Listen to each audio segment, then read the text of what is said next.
Been a stunning start for Team Europe at Weber Cup 17. Look at all that blue on the board. That means that they have confirmed that they will be ahead at the end of day one.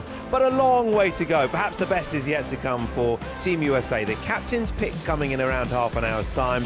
But before that, it's Martin "Lucky" Larsen against the man who is captaining and at the moment leading from the front for Team USA, Parker Bohn III. Over again to your commentators, Cass Edwards and Wayne Boyce. Well, you don't have to look too far back into the record books, do you, to see how Martin Larsen and Parker Bohn III last got on. Parker Bohn III, 267, 212. The only point on the board so far for the United States in his previous meeting a couple of games ago against the Swede. And Cass, this really is a big game. There's a whole world of difference between 5-1 and 4-2. It's down to the captain again for the Americans. Absolutely, yeah. Big difference in the game last time they played. I think Parker must be the favourite. The lane has just been redressed again, and as we knew before, he played out way out on the left-hand side and had a great result with the 267 game. I mean, in theory, does a new dress lane take away the left-hander's advantage? Oh no, absolutely, it's dead equal because it's just been redressed. It's equal oil left and right. But there's more right-handers, and of course that wears the lane out more on the right-hand side. Well, there you go, there's the stat. 70% strike rate in the previous meeting, round about an hour ago. No strike this time, though, for Bohn III. And perhaps a way in for Larsen. Not everybody may remember this, but Parker's brother-in-law, a PBA professional named Doug Kent, played many years ago on the Weber Cup team. So he's keeping up the family traditions, Parker. That's a 9 spare, which is worth 19 points. So let's take a look at Larsen from the last match. There you go, 4 strikes, 4 spares, 2 open frames. Of course, the second of those was pretty much when the game was up. And he needs to up that 40% strike rate if he's to overcome Parker Bohn III, who he did beat last year, 265, 216. Leaves up the 10 though, the Swede. He really won't want to be the one, Cass, who gives up 2 points here at the end of the first session. That's why there's a lot of pressure on his shoulders, having lost the first one. It needs to be a bit lucky, doesn't he? A bit unfortunate to leave that 10-pin standing, but the angle that the ball comes in behind that head pin is the cause of that. It makes the 6-pin go right down the outside of it, of that 10. He too takes a spare away, and that's a nice spare worth 19. Yeah, all square after the opening frame. Before the end of the weekend, Cass, we have to try and get through a Martin Larsen game without using the word lucky. Do you think that'll be possible? Absolutely, yep. I'm not sure it will, actually. Some people say you'd be lucky to do it, but we'll wait and see. He certainly has been up and down so far, Larsen, in the Fortune Stakes here in Manchester. There's Bohn III. I thought he was going to get lucky, but not on that occasion. It's another spare with the 7-pin up. Yeah, the 7-pin in the corner just didn't want to know, did it? There's almost a bit of a messenger there, but there's also a bit of a split. Just a single pin standing. Well, it's certainly making things interesting. Yeah, Parker's just taking a step back. It may well be that there's a pin laying in the gutter or something silly, which has now been cleared. So he'll stand up to shoot the spare hard and straight at this pin. He takes it away nicely. It's a very different start to this game. Last time out, where Parker Bohn III got away from Martin Larsen and didn't look back. Yeah, he got on the strike line and then hit 5 in a row in the middle frames, by which time it was all over.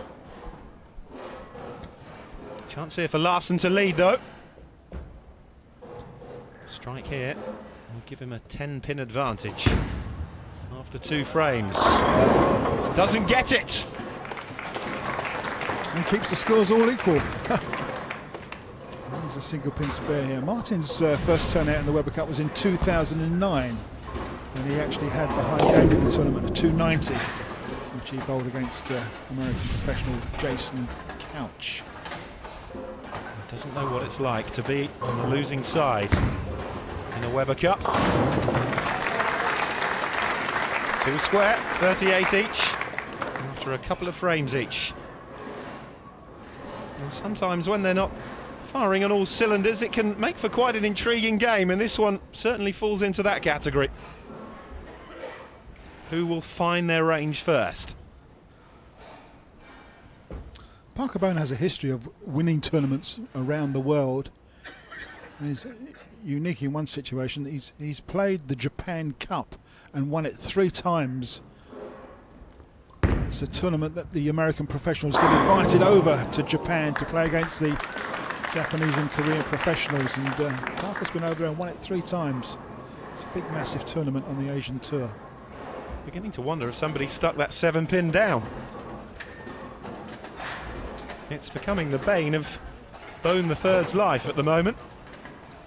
No more than 9 spare available.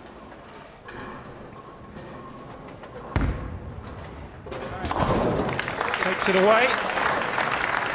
But with every spare, it presents an opportunity for Martin Larsen. Hasn't been able to take it so far in the previous 2, just following suit with a couple of 9 spares himself. But a 3rd successive opportunity here for the Swede to get his nose in front.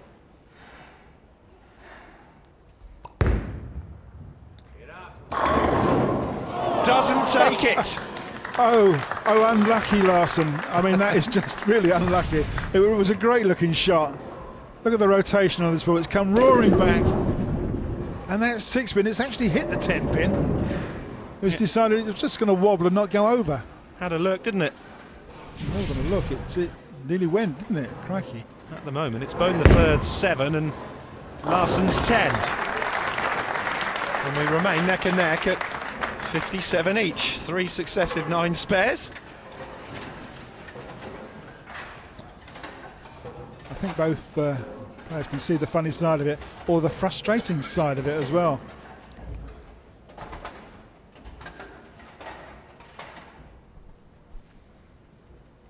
Yeah, at the moment, the new oil not boding well for these 2.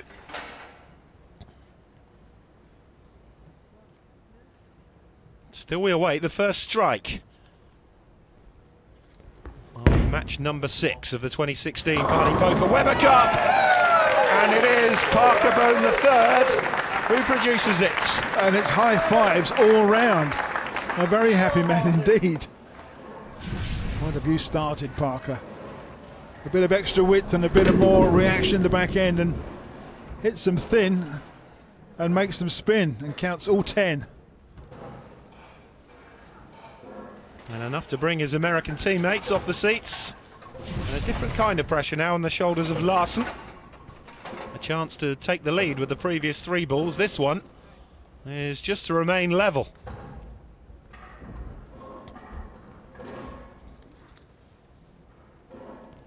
Oh, a full start there for Martin. Martin's been a long-term member of the Team Sweden squad, where he lives with girlfriend Diana and their 2 children, but travels the world and is riding high on the World Bowling Tour just at this particular time. Still waiting for his first PBA title, strangely enough, and just a 9 for a change. Oh, it is advantage. Parker Bohn III and Martin Larsen potentially here facing a 2nd straight defeat to the American captain, who at the moment is single-handedly threatening to keep the United States within touching distance. We saw him miss one of those in the previous game, but not this time. What do you think the odds are of him going 10 frames, all 9 spares? Yeah. That wouldn't be particularly lucky, would it? Solid 190 game. Parker's to take advantage here, working with a strike, and we'll be looking for another one.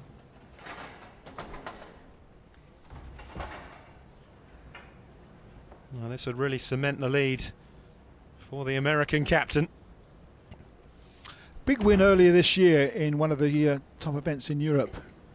He won the Ballmaster tournament out in Helsinki, January this year. Took on Europe's finest and beat them with ease, showing his expertise. A man that has done about absolutely everything there is to do in 10-pin bowling, including a televised 300 in the PBA. Oh dear! He's missed the headpin. Now, how unusual is that? It maybe just didn't come off his hand properly. It's gone very wide. Look at that. Goes straight through the 2-pin. Leaves the 1, 3 and the 7. Mucky fingers. This is a makeable spare. He can clip that headpin on the right hand side and bounce it into the 7 and make the spare and take 17 pins. But if he doesn't, it'll just be the 9. Big shot. Doesn't make it. It is an open frame for Parker Bohn III, and just when it seemed as though the pendulum had swung in his favour, it's a big chance here for Larsen. A strike here and the Swede will be in front.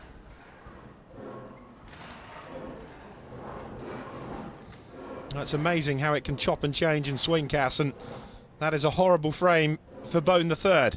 I was just going to say, within one frame it all swings round. It depends on what Martin's going to bowl here, but he knows that a strike here will take him into the lead. Sort of a swings and roundabouts scenario.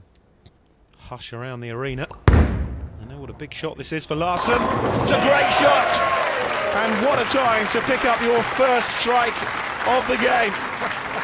Yes, he was just checking on his watch there. It's been quite some time since he's covered all 10. Great looking shot. Nice wide angle, comes in behind the headpin. Takes all 10. And an 11-pin deficit has become a 10-pin advantage, all in the space of one Parker Bohn III open frame. Yeah, a bit unfortunate that split. Does so much damage to your score. He scored just 9, where a strike would have given him 30. Still very much in the balance though. Only halfway through this game. 5 frames to go. And that's much more like it from Bohn III. Strike, open frame, and now a strike. Yeah, well, it counts 30. He's only lost on the open frame. 2 times inducted into the PBA Hall of Fame is Parker Bohn in the amount of years that he's been playing. He's been so good. As I say, he's got 105 300 games. And this is a great example of where the new scoring system really does work in your favour with a strike, isn't it? After the open frame previously, it would have affected his bonus. Absolutely, yes. As I say, there's no count back on this new scoring system. Hit a strike and it's an immediate 30 pins. Whereas previously you had to wait for the next frame or possibly 2 frames to count back. Pressure back on Martin Larsen. Working on a strike. He's got that 10-pin lead and he wants to keep it. And he has! And does with another strike. Great looking shot. Well done, Martin. Well, strikes are like the proverbial bus, aren't they? We have to wait quite a while for the first one in this game. We're up to 4 now.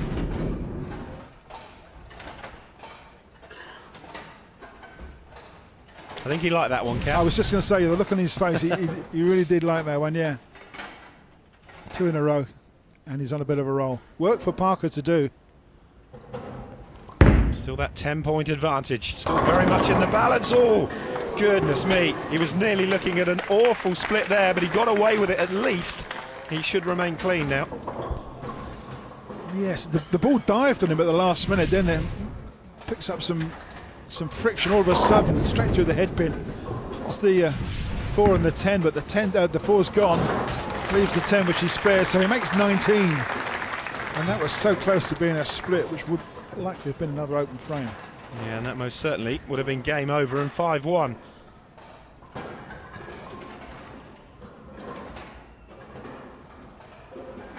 Larsen still in control. Interesting to see what the captain's pick is. That is the next and final match of this opening session. Great shot from Larsen. That's a turkey, that's 3 in a row. 4-9 spares followed by 3 strikes. And his lead increases to 21 points over Bohn III, who's running out of frames. Certainly was a great shot from Martin. Really has put pressure back on Parker Bohn, who really needs to go off the sheet here. 235 is his highest score. Absolute maxed out. Well, that's one of them in frame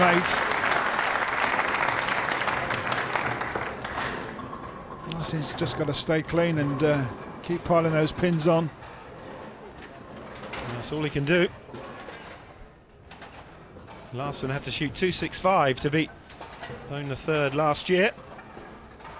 Bohn III striking 267 already this evening, but 256 the potential winning score here for Martin Larsen. It was pretty low scoring this game in the opening 4 frames. But it's not now. 4 in a row for Larsen. Yeah, he's trying to wrap this game up a bit early in the 8th frame. Another great strike. It's 4 in a row after 4 spares.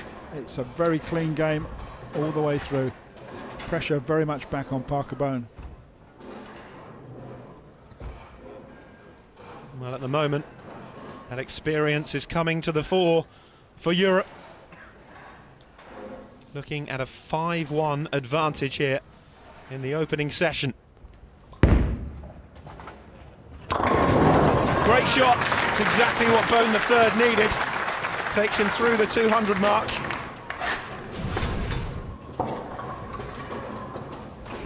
Yeah, slightly light in the pocket, left 3 pins standing. It was a bit of a mix and match, wasn't it? And it carried all 10. So it's given him a chance. Attention of 235 if he can strike in the 10th, but Martin Larsen stands up now in the 9th. 256 if he can max out with 2 more strikes.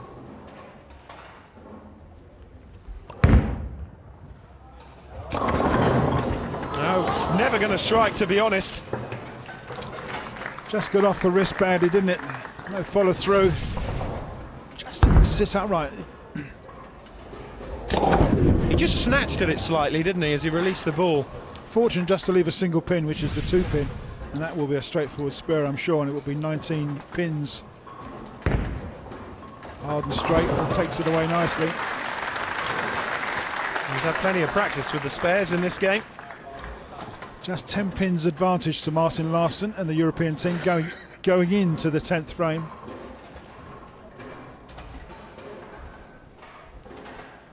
So Bohn can take this to 235 with his last ball.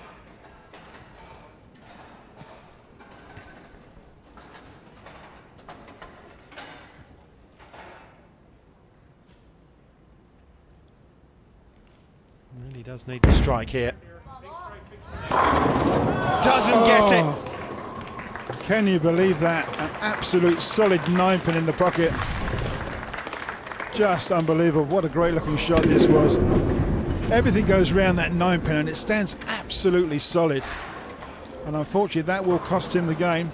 Well, had he struck there, it would have left Larsen needing a strike to win, wouldn't it? 224 is his maximum if he spares. Unfortunately that is not going to be enough. So Larsen now to surely wrap this up for Europe and give them a 5-1 lead going into the captain's pick. Something for Parker Bohn III and Don Barrett to think about. Had he lost this Larsen, he may well have been up again, but he's responded really well and avoided losing both matches to the American captain, and he finishes with another strike. 245, 224. It is 5-1 for Europe going into the captain's pick, which is coming up right after the break.